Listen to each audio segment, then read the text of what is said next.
Welcome back to Cheddar News, everyone.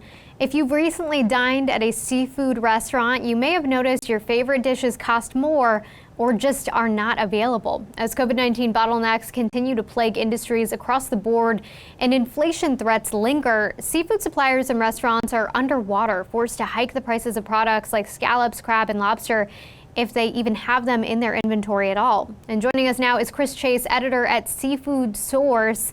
Chris, thank you so much for joining us. Can you walk us through the factors that are causing the seafood shortage?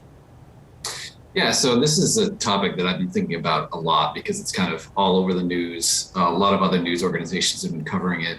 And the real core of the issue is, just like you said, it's supply chain issues related to COVID-19. And the problem is, if it was an issue that was only affecting a small part of the supply chain, it wouldn't be that big of a deal. But here, seafood supply chains are pretty broad and complicated, and the U.S. imports most of its seafood that we consume. So you've got congested ports, pretty much every one of those bullet points. There's no fishermen in some fisheries. There's a lack of truck drivers in other places. Restaurant demand has suddenly spiked like crazy, and all of that's kind of combining into this perfect storm of driving seafood prices up. But one thing that I think is kind of interesting, just because I'm in the seafood world more than most people are, is that seafood prices have been high. It's not like they suddenly spiked up recently.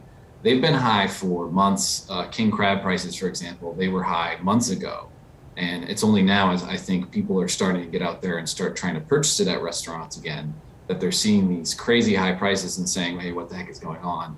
And the reality is, it's just, there's not enough people at ports, there's not enough people at processors, there's not enough truck drivers to get the seafood where it needs to go.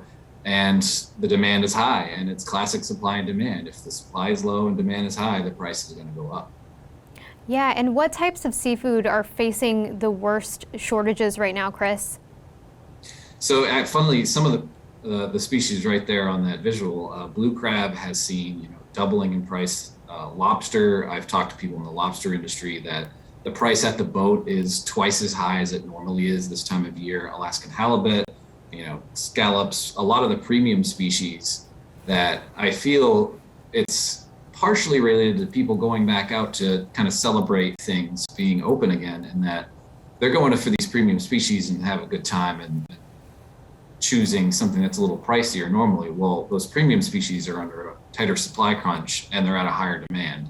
So you're seeing the prices just surge like crazy, and I'm not sure when that's going to stop, I'm going to be honest.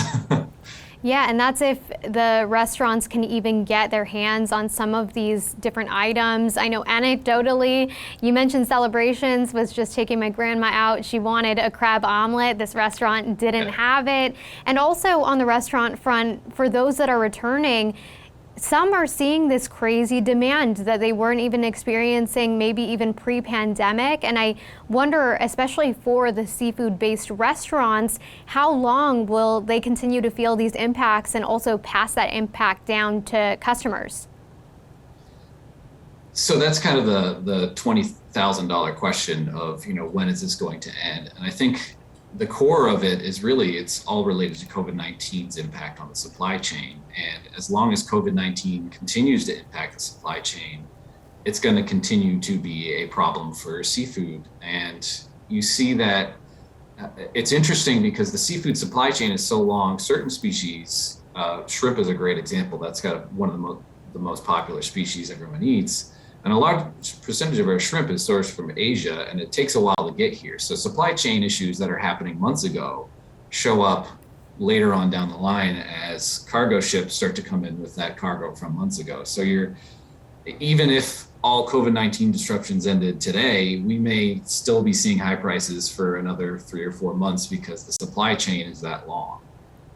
That's pretty incredible. So unfortunately, the short answer is I don't know when it's going to end. Yeah. I wish I did. What sort of safety nets do you think could be put in place for a lot of these restaurants that really rely on these sources of seafood in the meantime, given that there is so much uncertainty in the supply chain because of COVID-19? We're also talking so much about the Delta variant and unfortunately the rise of cases in areas, especially with low vaccination rates. What solutions do you think there are available, particularly for restaurants at this time? So for most restaurants, I mean, a lot of restaurants have just decided that the easiest solution for them is just, get rid of seafood if they can handle it. And I've seen some speculation and some restaurateurs say, well, it's because we don't feel comfortable charging so much for it. I think that's partially the reason. I also think a bigger part of the reason is that it's just hard to get and it's too much of a pain. And it sounds better for them to say, we don't want to charge you too much money than to say, it's just such a pain, we don't want to give you what you want because it's too hard for us. But for really seafood focused restaurants, it's interesting because I've talked to some seafood industry people who have got robust supply chains kind of set up because they've been in the game for a while. So I talked to some lobster processing companies who said, yeah, the price is much higher, but we can still get our product because we've had these contacts for a while. And it's the newer guys in the game that are struggling more because they don't have the same level of supply chain contacts that we have. So I think it's really kind of up to whether the restaurants have an established supply chain. So I feel like the bigger ones, like your Darden restaurants, are probably going to be doing a bit better at getting supplies than maybe your small mom and pops that have recently opened and are just kind of struggling to get by. And I think at the end of the day, for a lot of places that seafood isn't the focus, it's really just get away from seafood while you can because it's just too difficult to keep supplies on the restaurant plates. It's really interesting and kind of a microcosm of the larger issues that we're seeing across different sectors. Last question is a loaded one. How much of this shortage has to do with climate change? So this particular shortage, I don't think climate change is impacting all that much. I will say that climate change is definitely impacting the seafood industry, and I don't think there's anyone in the seafood industry who wouldn't say, yeah, we're seeing the impacts. I will say that suppliers and fishermen here in the United States have a bit of a leg up when it comes to climate change because the recently reintroduced Magnuson-Stevens Act, Representative Huffman is kind of pushing to reauthorize that with some additional climate change robustness to it to kind of handle the changes in stocks that are going to be coming as water temperatures shift. But for the most part, these difficulties are really all related to the supply chain difficulties, not necessarily the supply itself.